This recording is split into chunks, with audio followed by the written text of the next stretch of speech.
The Lifestyle Show, presented by Selina MacKenzie. Our final guest today is going to talk to us about her book called Audacious Optimism, the mindful choice to live boldly and create endless possibilities. Welcome to the show, Shanna Adamic. Hi, thank you so much. I'm so excited to be here. You're welcome. So life really changed for you, I was reading, in 2017. Tell us what happened. Yes, I kind of want to back up to the story starting in 2011. I have had a career as a leader within a Fortune 100 company, but alongside of that, I was a professional cheerleader for the NFL for nearly a decade for the Kansas City Chiefs. And as I came to a closed out my professional athlete or career in 2011, I started to notice that I had a little bit of hearing loss. And I went to the doctor and talked with him about it. It was shown that I did have a bit of hearing loss. And then it was blamed on me cheering in the loudest stadium in the world for sports. And so that felt right until the moment that it didn't. And I went back to my primary care physician, an emergency room, or a specialist 109 times over the next 6 years of my life. Wow. Yeah, it's, and it's really a story of, I just kept having to step forward and advocate for myself, even when I didn't feel like I could anymore. I felt like my voice was squashed. I felt during that time my symptoms grew, but it was constantly being misdiagnosed or underdiagnosed, from the common cold to headaches to sinus problems to the fact that I was a woman, that I had periods, that I was breastfeeding, that they told me I had hormonal imbalance. But they looked at me and, I looked healthy. And so it just kept getting dismissed.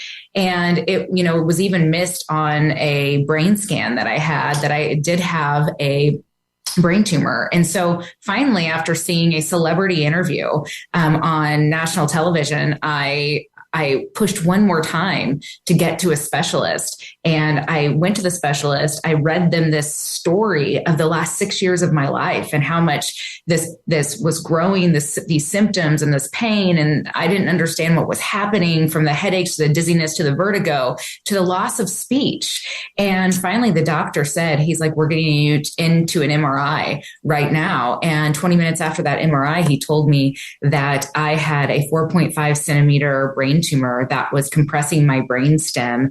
And he said it wasn't cancerous, but it was life-threatening because it had been allowed to grow so large and such a unfortunate place. And so really what that looked like was I had to have the surgery to save my life, and I had to get the right surgery, which they didn't do. And so that started a whole different part of the journey. But really that 2017 diagnosis, which was as much of a blessing for that 6 years of trying to find something as it was a really hard point in my life.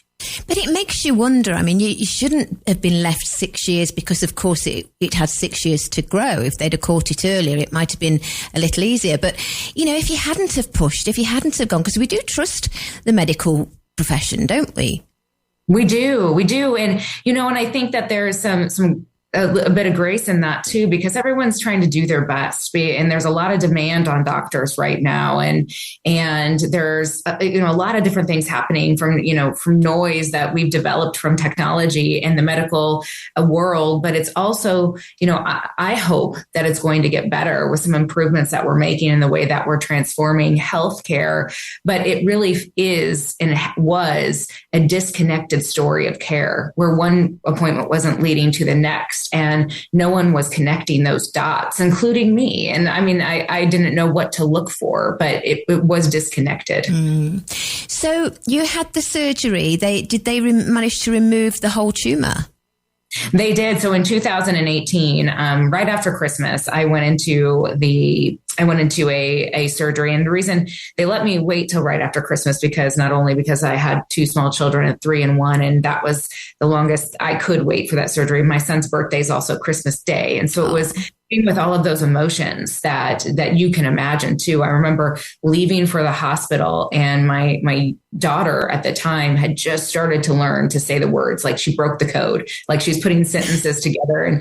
And she goes, Mommy, you coming home? And I I remember thinking to myself, yes, I'm coming home, but that just that dagger in your heart of your child saying that to you. And, on January 11th, I underwent a 13-hour translabyrinth craniotomy. And what translabyrinth craniotomy basically is a surgery that it's on the two sides of 2 points of your head. So basically on either side of your ear. And they went in that way 13 hours to get the best shot at removing the tumor. They removed about 98% of it, and just a residual amount left that they couldn't touch because it was pressing against that brain stem.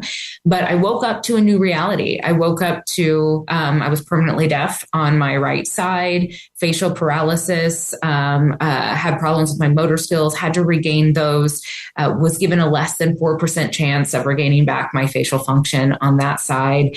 And, I got past the surgery and I had my life back, which was the most unbelievable feeling. And then it was getting into the recovery and realize, okay, this is where the work is going to happen. And what sort of work was it? Do you think it was physical work, or was it just mind over matter and the power of positive thinking that helped you? Oh gosh, it was everything. And then let me tell you, there were some dark moments. I always talk about how optimism isn't positivity, and optimism isn't happiness, because optimism is actually chosen. It's a choice that you make to have hope and confidence. And many times that choice is made at your darkest moments, at moments when you're not happy, when you find it hard to take a breath or a step forward. And I found that moment in that space. And I remember, walking with, having a bit of assistance, like it was into my bathroom and putting my hands on my porcelain countertop and looking in the mirror. And I didn't recognize the person that was staring back at me. I didn't know who she was. She looked broken. She was weak. She didn't look like this person who had been this athlete, who was growing in the career, who was a mom. She couldn't even pick up her kids. And I mean, I think that anybody who's listening to this, and this is what I hope for people to find in the story, you can see yourself in that story. All of us have felt broken. All of us have felt at that moment of a challenge where we don't recognize who we are because maybe we've been on the hamster wheel of life for too long. But that was my moment. And in that moment, I asked myself a very serious question, looked myself in the eye and said, who am I? And, with desperation I had to answer that question. And it was that moment that I truly found, I truly figured out what audacious optimism was, that it was this place of boldness, this edge that came from choosing hope and having confidence in my future. I actually went in that moment, grabbed a Post-it note and a pen. And I have this picture today that I talk about in all my presentations, and it's part of the book. But I wrote down, I will smile with all my teeth. I will close my eye completely. I will be able to swallow completely. I will do these things. I will be a better version of me. I wrote this list out and I taped it in front of my reflection on the mirror. And I decided in that moment I was going to love who I was coming out of the surgery. And I was also going to be stronger. I was also going to believe that I could be stronger in this next chapter of my life. And, I always say, they had thought at one time, they said, probably have a less than 4% chance of regaining your facial function. And I have to believe that when you have such intention and when you have that ability to shape that mindset to charge forward, it has to help in those moments. I really do admire you. I do. But do you think we can all do it? Because sometimes you fall into the depths of despair when something horrible does happen in your life. It's not always easy, is it, to pick yourself up? You're obviously very strong. No, it's not easy at all. And I think that's where, I believe that hope is our most valuable birthright.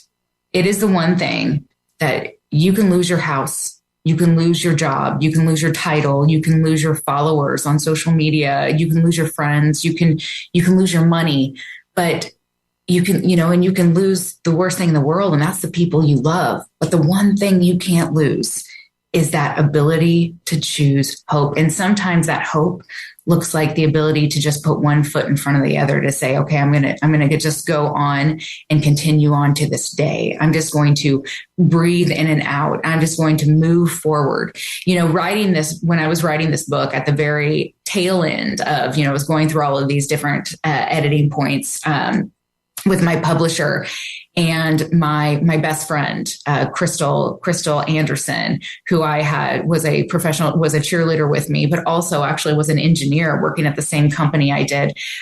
She passed away, and she passed away of sepsis during childbirth. She lost her child as well. And I remember feeling at one of the lowest moments, because that was a person of mine.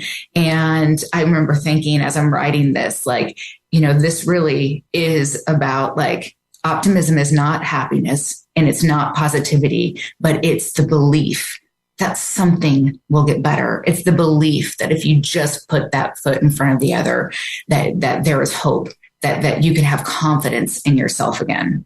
Yeah.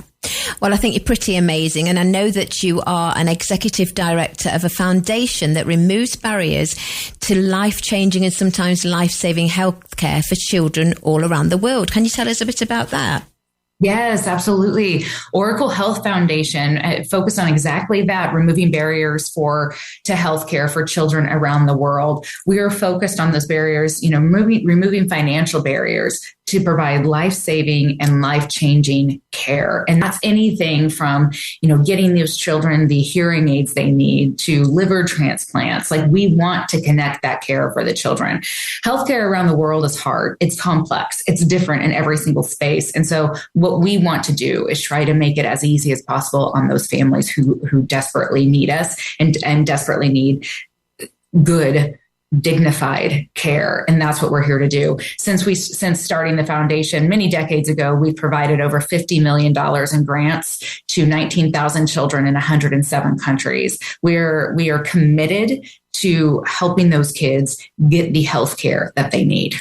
And that's Oracle, is it? Did you say? Oracle Health Foundation. Yes. And people can find more information on the website.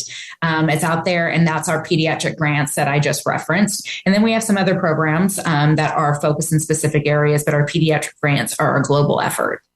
And if people want to find out a little bit more about you, Shanna, do you also have a website? I do. I actually, there is one for my speaking and one for my book, but it's, you can go to ShannaAdamic.com, or you can go to AudaciousAoptimism.com, and they both connect to each other. Great stuff. Well, we're selling your book right now on our own website, so our listeners can go to tre.radio. For it, again, the title is called Audacious Optimism, The Mindful Choice to Live Boldly and Create Endless Possibilities. And it's by Shanna. Do I pronounce it Adamic? Adamic. Shanna Adamic. Bless you. Full of admiration for you. Thank you so much for joining us today, Shanna. Thank you so much. I appreciate it. Take care. Bye-bye. Bye-bye.